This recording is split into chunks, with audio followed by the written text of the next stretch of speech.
Sim, Senhor, Tu és manancial e fonte de vida, assim como é a Tua palavra, manancial para nós, Senhor, lâmpada para os nossos pés.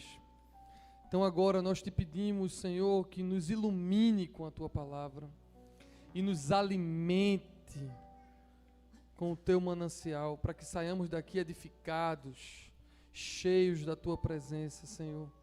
Faz isso. Independente, Pai, de como chegamos aqui, eu sei que Tu podes falar ao nosso coração. Tu podes fazer o que homem nenhum pode fazer. Aquecer o nosso coração e nos transformar a nossa vida. Essa é a nossa oração. Nós assim te pedimos em nome do Pai, do Filho e do Espírito Santo. Amém. Podem sentar, que alegria estar aqui. Quarta-feira passada eu estava aqui, o Uli pregou, foi a coisa mais linda do mundo. Estou aqui de novo, com muita alegria. E começo de ano, tempo de planejar, tempo de começar o regime.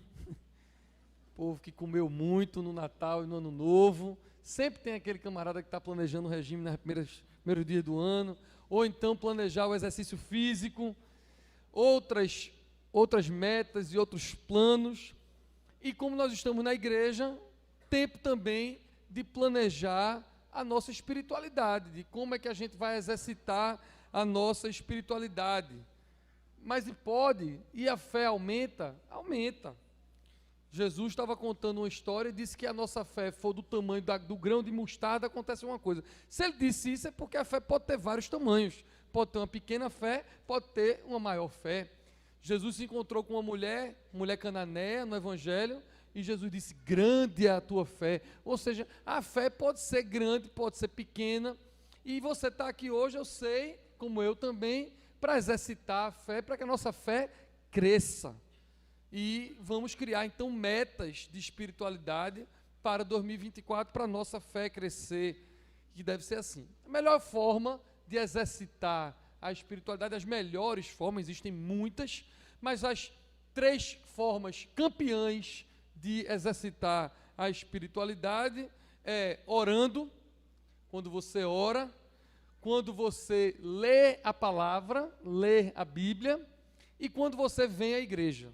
Existem muitas outras formas, mas essas 3 são campeãs, porque a oração é o ar de respiração do cristão. A gente ora sem cessar, ora o tempo todo. Quanto mais a gente ora, mais a gente exercita a espiritualidade. A palavra de Deus, como eu orei agora, é a lâmpada para os nossos pés, é o firme fundamento. Jesus é o verbo encarnado, é a palavra. Quando você lê a palavra, você conhece a Deus. E quando você vem para a igreja, você está garantindo que vai orar, que vai ler a palavra e escutar a proclamação da palavra, e você vai encontrar com Cristo na Eucaristia, você vai ter comunhão com os irmãos. Então essas são as principais maneiras, e lá em Romanos, Paulo vai dizer, Romanos 10, que a fé vem pelo ouvir, e ouvir a palavra de Deus. Então a gente exercita a fé desse jeito. Isso é a parte objetiva. Mas eu queria que vocês imaginassem como quem gosta de malhar, como quem gosta de fazer exercício físico em academia, que a oração, a leitura bíblica e a frequência nos cultos e tudo, é como os exercícios que a gente faz. É rosca, que faz assim, o outro que empurra, que eu não gosto desses nomes que eu não sei, mas tem os exercícios que você faz, né? Agora, adianta você fazer rosca, ou fazer o press, e pegar a maromba lá, aquele negócio todo, se você não está ficando forte, ou se você não está emagrecendo, ou seja lá qual é o seu objetivo. Então você tem que ter alguma maneira de você medir se aquela ida para a academia está funcionando ou não, porque senão às vezes você está indo para a academia e está pegando um peso tão levezinho que você não fica mais forte, ou então está fazendo tão pouco cardio que você não emagrece. Alguma coisa pode não estar funcionando apesar de você ir. Ou seja, você pode inclusive orar, inclusive ler a Bíblia, e inclusive vir à igreja, mas isso não está trazendo um resultado prático para você, para medir a sua evolução nas suas metas espirituais. Eu quero conversar com vocês um pouquinho sobre isso. E eu quero fazer isso contando algumas histórias. Eu gostaria de poder contar mais. E realmente esse texto de Hebreus 11, Neto estava falando, é um texto muito lindo. E numa outra oportunidade eu vou poder pregar expositivamente nele, mas hoje eu não vou. Eu só aproveitei os 3 primeiros versículos porque falam do conceito de fé, né? E eu quero falar um pouquinho sobre fé, sobre exercitar a fé, mas na verdade eu quero contar 4 histórias. Vou contar 2 do Antigo Testamento, 2 do Novo Testamento, para a gente ficar equilibrado, e também não vou poder contar as histórias todas, vou contar só um pedacinho, mas são histórias conhecidas que eu acho que você já ouviu falar, se não conhece muito bem. E eu quero que, enquanto eu estiver contando essas 4 histórias rapidamente, você comece a imaginar o que aquelas 4 têm em comum, porque elas têm algo muito importante em comum, as 4. A primeira história, muito conhecida, já teve até novela sobre ela, e muitos filmes, é a história de Moisés saindo com o povo do Egito. Para os que não são acostumados com isso, Moisés estava liderando o povo que era escravo no Egito, e eles estavam saindo, e estava tudo certo, até a página 5, porque depois o faraó se arrependeu de novo, apesar de tudo que tinha acontecido, e mudou de ideia, e deu a ordem para que o exército perseguisse o povo que já estava no deserto. O povo já tinha saído do Egito para o deserto, e lá Faraó mandou eles perseguirem, e o povo de Israel perseguido, saindo do Egito, dá de cara com o Mar Vermelho. E quando chega no Mar Vermelho, bate o desespero no povo. Porque a gente é assim, a gente é meio mala sem alça. A gente não pode ver um problema que a gente se desespera logo. E mesmo Deus tendo dado muitos sinais, muitos, ali foram 10 grandes sinais, mesmo assim o povo se desesperou quando viu o Mar Vermelho.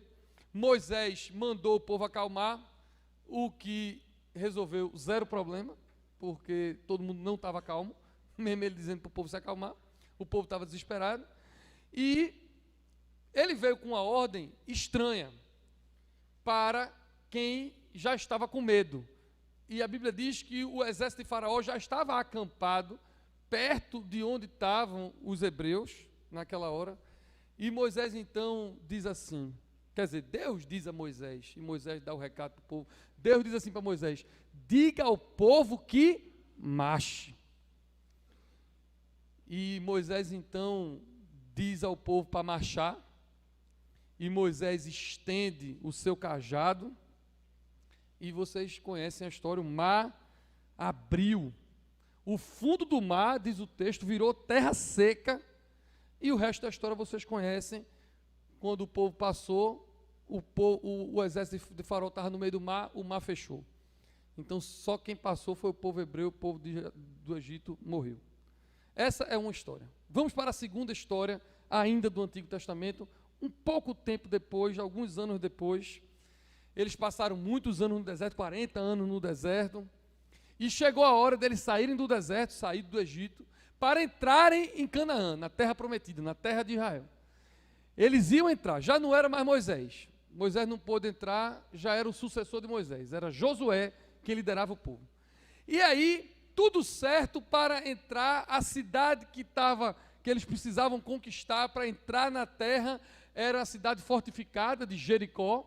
Ia ser muito difícil, mas antes que eles pudessem chegar perto de Jericó para tentar uma batalha, para entrar na terra prometida, o que é que aconteceu? Descobriram que tinha um rio no meio, que está lá até hoje, como o Mar Vermelho está lá até hoje, chamado o Rio Jordão. Era impossível atravessar aquele povo todo no Rio Jordão, porque a Bíblia faz questão de dizer que era a época de colheita, o rio estava transbordando. Era água para todo lado, e não tinha como passar o povo todo por aquele rio, muito menos o povo todo pronto para do outro lado já começar uma guerra. Era impossível acontecer isso. E aí Deus dá uma ordem a Josué. Josué mandou a arca da aliança vir na frente, que representava a presença de Deus, os sacerdotes irem na frente, e a ordem era que o povo colocasse o pé na água. E então os sacerdotes entraram com o pé na água, até o tornozelo.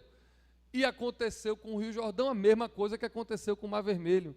A corrente parou e deu um ré para trás, como diz um amigo meu, e eles passaram a terra enxuta pelo Jordão, e o resto vocês já sabem.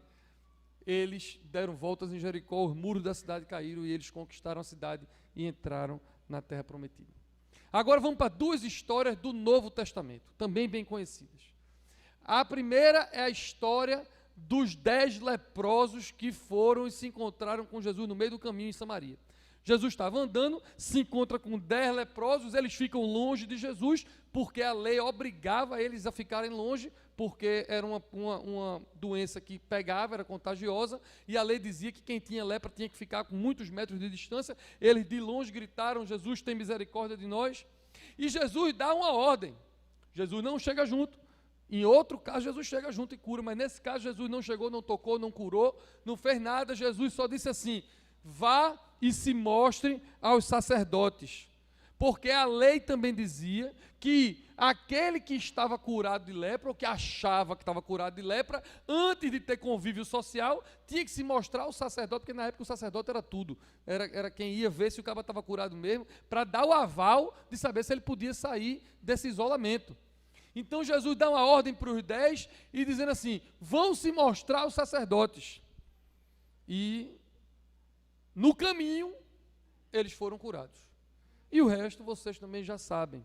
Só um deles voltou para agradecer a Jesus, os outros 9 ficaram curados e não voltaram para agradecer. A última história linda, mulher do fluxo de sangue. Fazia anos que ela tinha uma hemorragia, e ela então decidiu, correndo todos os riscos do mundo, porque ela era uma mulher, numa época que a mulher não tinha tanto direito, e ela estava com hemorragia, numa época que a lei dizia que ela estava impura, ela também não podia tocar em ninguém, porque naquela época, uma mulher que tinha hemorragia, uma mulher que estava, inclusive, menstruada, não podia tocar em ninguém, porque era considerada impura nesse período, e ela não está nem aí para isso, e ela corre todos os riscos, e ela vai se encontrar com Jesus, no meio da multidão, por trás de Jesus, em movimento, e toca. Ela pensou: se eu só tocar na orla do seu manto, eu posso ser curada, e ela fez isso, e o resto você já sabe. Ela foi curada. Jesus disse assim: opa, de mim saiu poder. O que é que essas histórias de fé têm em comum? Em todas elas, no Antigo Testamento ou no Novo Testamento, foi necessário um movimento de fé. A força, o milagre veio no caminho. Primeiro a ordem era para marchar, depois o mar se abre. A ordem era entrar no rio e molhar o pé, e depois o rio se abriu. A ordem era para, mesmo sem ver a cura, ir se mostrar ao sacerdote, e no caminho eles foram curados. E a mulher do fluxo de sangue, ela se movimentou do começo ao fim. Não importava nada, ela só queria se movimentar até Jesus. E ela foi até lá, na fé de que ia ser curada, e foi. Na igreja, a gente que está há muitos anos na igreja, se acostuma de ver muita gente que chega, ou é criado, ou não chega e é criado, mas é mal acostumado, ou mimado, por uma teologia, ou por uma pregação, ou então porque é realmente mimado na vida mesmo, foi mimado por pai, por mãe, por avó, por tudo, e a gente está acostumado a ver pessoas que têm uma fé passiva, uma fé que não é exercitada, uma fé que às vezes ora, ou quando muito ora, mas não tem movimento, não faz nada, espera que tudo venha. É uma fé como quem não tem esperança de que nada vai acontecer, porque não tem um movimento de fé, é só um dizer de fé. E a gente corre o risco de alimentar esse tipo de fé e esse tipo de espiritualidade que é passivo.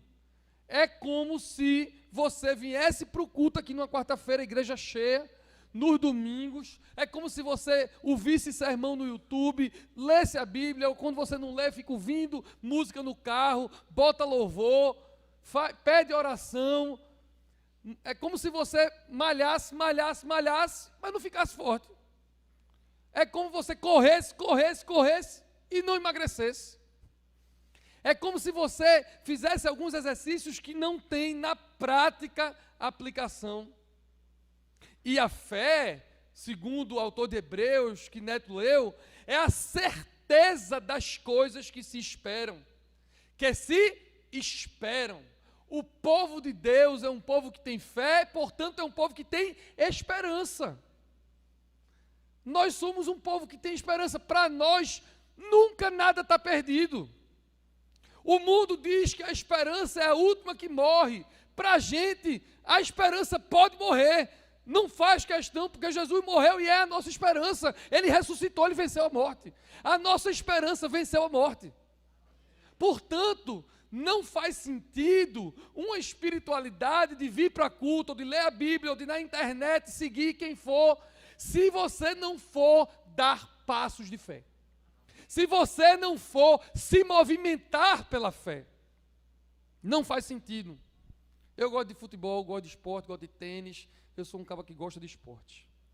E tem uma frase que eu não sei quem é, mas que a gente usa muito, que para mim cabe aqui como uma luva. Treino é treino e jogo é jogo. Tem gente que treina a fé, que é um negócio, mas não coloca a fé na prática. Na hora de treinar, pode até saber decorar dos versículos. Tem gente que sabe decorar dos versículos que eu acho lindo, eu também sei. E canção, então, eu sou bom de decorar canção. Eu sei todas as de cor. Eu sei tocar as músicas que eu não preciso nem ler as cifras. Eu toco mal, mas as cifras eu sei todinha. Porque eu tenho boa memória. E tem gente que consegue passar horas orando, mas na hora que precisa da fé, ter uma ação, da fé fazer alguma coisa, fica paralisado, não faz nada.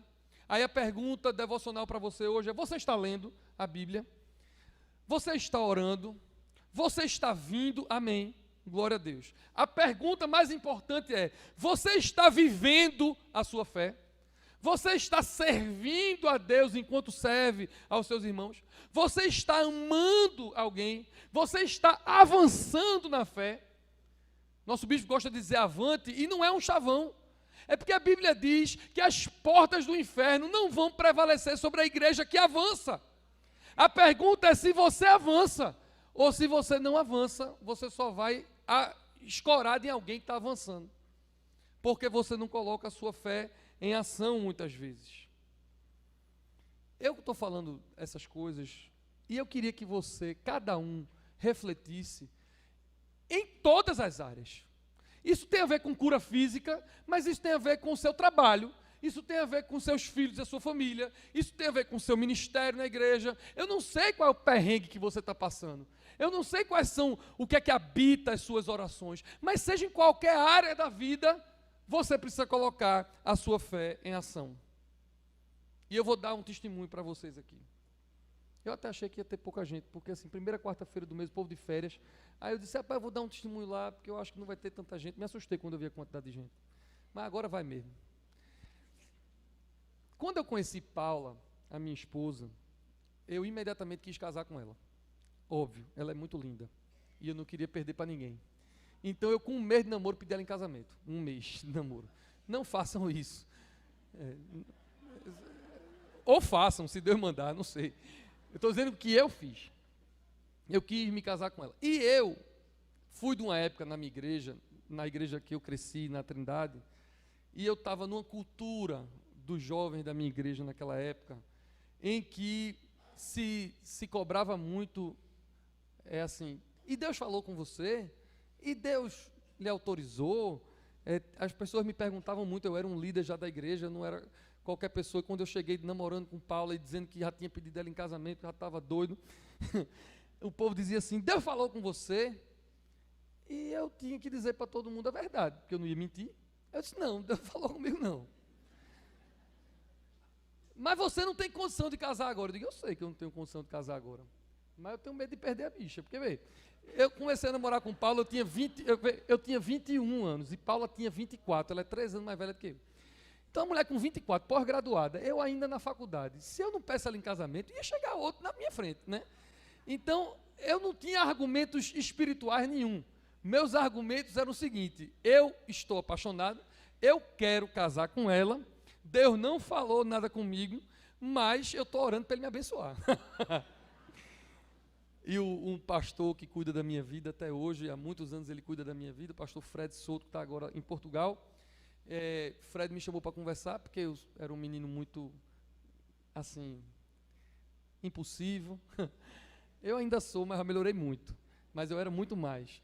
E ele disse, meu filho, não vá na sua impulsividade, não tenha calma, você só tem 21 anos de idade, ela tem 2 metros mais alta do que você, tem 3 anos mais velha do que você. Vai pedir essa menina em casamento agora. Eu disse, pastor, eu quero muito casar com ela. E eu vou pedir a Deus, vou botar minha fé em ação. Se Deus não quiser que eu case com ela, Ele vai me dizer no caminho. Mas também, se Ele quiser, Ele vai abrir as portas. Adivinha o que aconteceu? Ele abriu todas as portas que você puder imaginar para eu casar com Paula.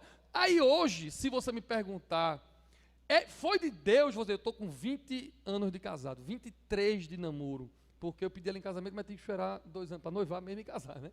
Mas se você perguntar, eu não tenho dúvida de que foi de Deus. Mas eu só descobri no caminho. Quando eu agi e coloquei a minha fé em ação. Contei essa história de namoro que é levezinha, mas você pode colocar essa história no seu trabalho, na sua cura, no seu relacionamento. Se você quiser que alguma coisa aconteça, não adianta você só ficar orando, você tem que fazer alguma coisa e no caminho você é curado, no caminho Deus abre o mar, no caminho Deus abre o rio, no caminho Deus faz as coisas, ou não.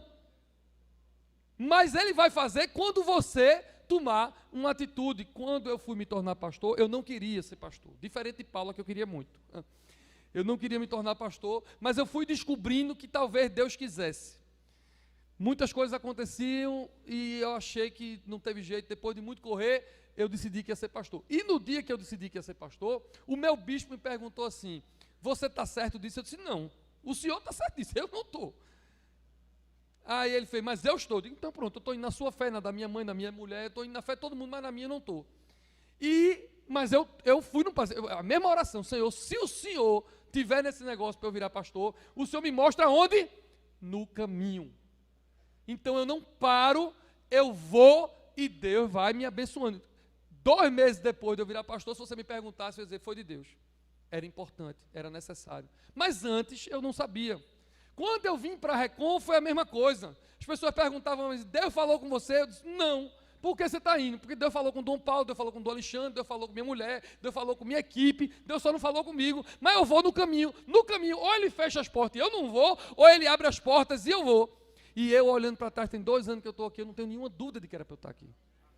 Mas é porque não para e espera. A gente anda, vai atrás da orla do manto de Jesus para tocar e ser curado. Bota o pé no Rio Jordão, ou marcha em caminho do Mar Vermelho, mas não dá, é para ficar parado. Mas pastor, o senhor é diferente de mim, eu não sou assim feito o senhor, nem todo mundo tem essas iniciativas, não é de liderança que eu estou falando da sua vida, eu estou falando dos seus relacionamentos, eu estou falando de em silêncio, mas você sabe o que você quer, ou o que você precisa, e os passos que você tem que dar, para que no caminho Deus lhe ajude, é sobre a sua vida. Talvez, muito provavelmente, você precisa se movimentar, agir para seguir a sua jornada da vida, tomar atitudes. E digo mais, quanto mais você toma atitude e ora para que a força de Deus venha no caminho, o milagre de Deus no caminho venha, menos você reclama, menos você murmura. Porque o que tem de gente que não age, mas reclama e murmura é um absurdo. Murmura para mim que sou o pastor, avalie para Deus. Eu sou de uma época, eu já entregando a minha idade aqui, que tinha um desenho animado, que eu não sei nem como era o nome do desenho animado, que o bicho reclamava de tudo. Ó céu, já vida, não tinha um negócio desse, né? Vocês estão rindo. Eu vou dar um número para vocês, que vocês vão achar que é esparro, porque eu sou esparrento. Mas não tem menos do que 40% da igreja que é assim, não. É mais do que esse número. Gente que só chega nos eventos, nos gabinetes, nos cultos, nas orações. Se hoje fosse aquele culto de a gente orar aqui, é dizer, a minha vida no céu, e não sei o quê, porque não sei o quê, porque não sei o quê.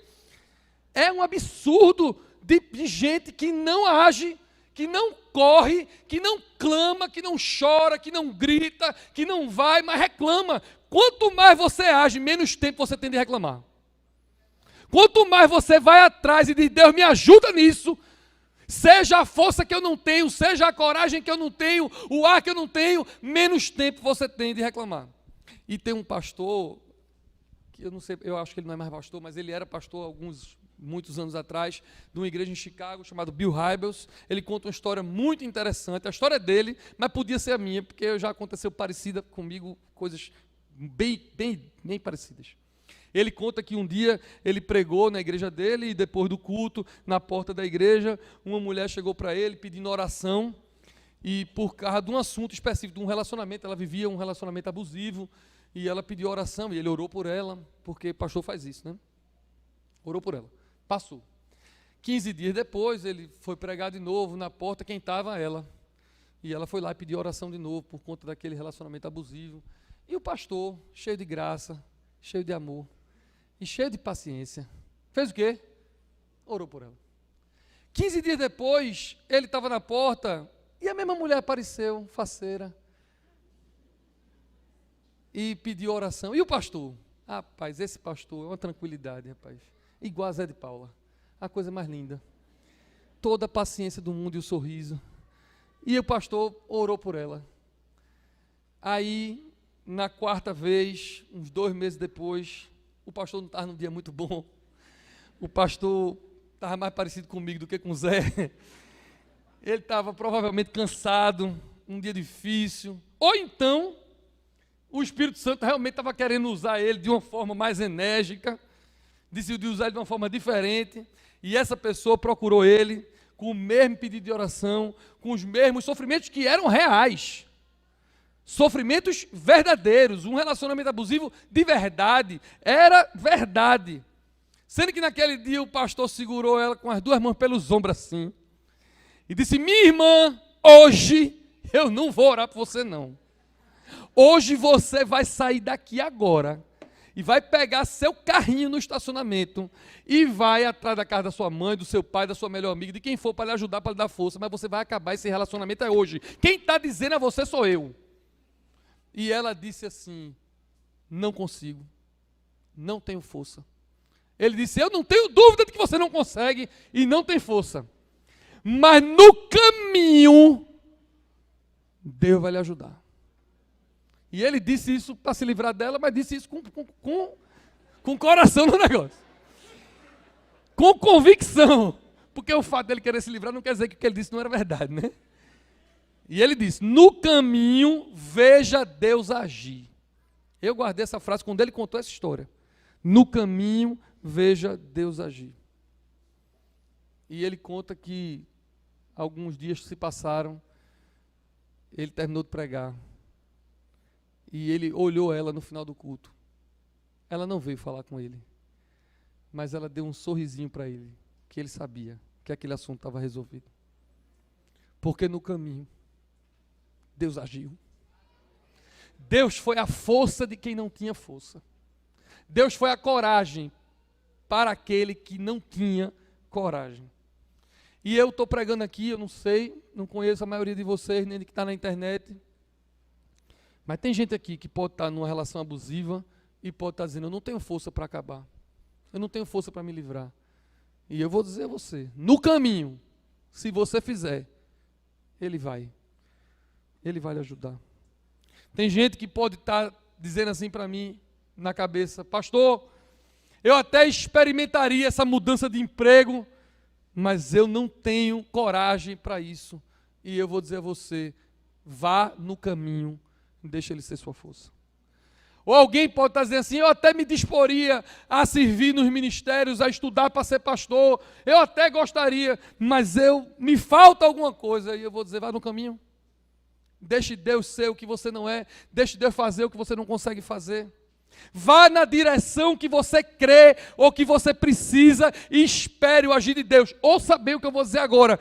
Pode ser que nada aconteça, porque pode ser que não seja a vontade de Deus de você fazer o que você quer fazer, mas você não ficou parado. Agora, pode acontecer de Deus ser a sua força, a coragem, a cura e o milagre que você tanto quis.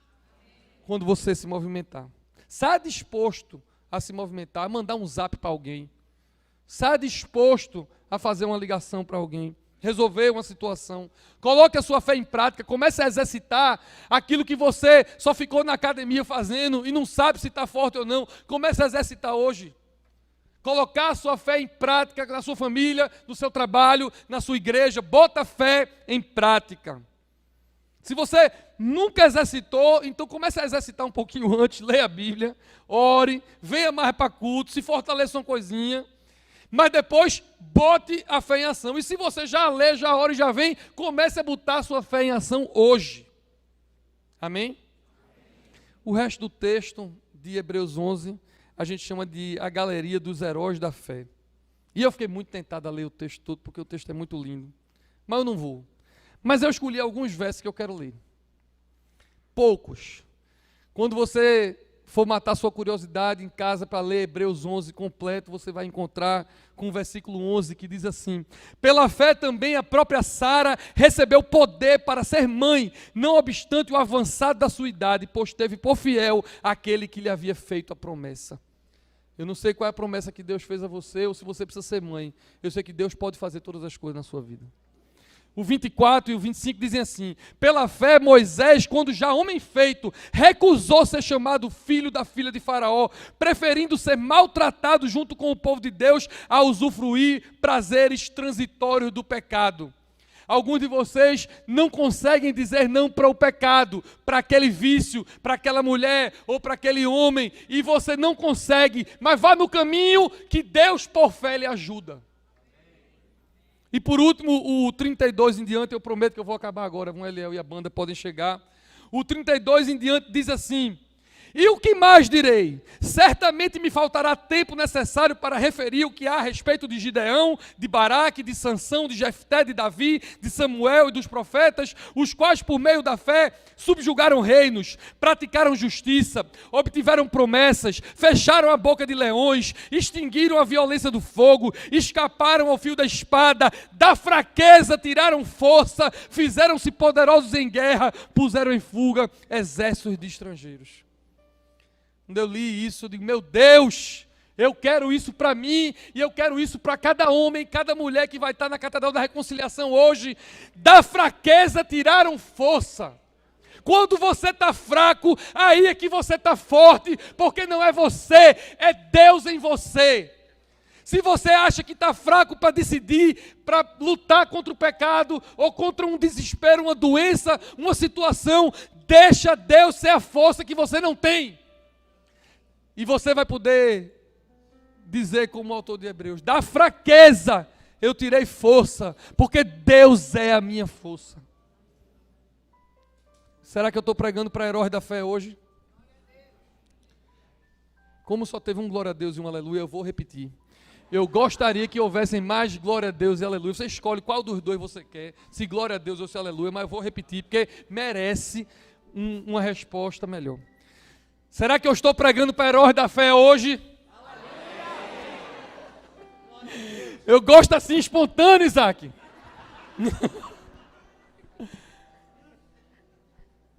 Irmãos, esses heróis da fé daqui não são diferentes de mim e de você. Homens sujeitos aos mesmos problemas que a gente tem. E eles têm a mesma fé que nós temos, no mesmo Deus que nós temos. Mas eles colocaram a fé em ação. E a minha oração é que vocês coloquem a fé de vocês em ação hoje. Curve sua cabeça, feche seus olhos, vamos orar. Senhor, o que eu te peço que o Senhor faça hoje, não é o que eu consigo fazer e o que cada irmão ou irmã aqui conseguem fazer, porque isso a gente já faz. O que eu te peço é que o Senhor faça o que ninguém da gente consegue fazer. Seja a força extra, a coragem extra, o milagre, a cura, para que todos saibam que o Senhor é Deus, para que o Senhor seja glorificado na nossa vida.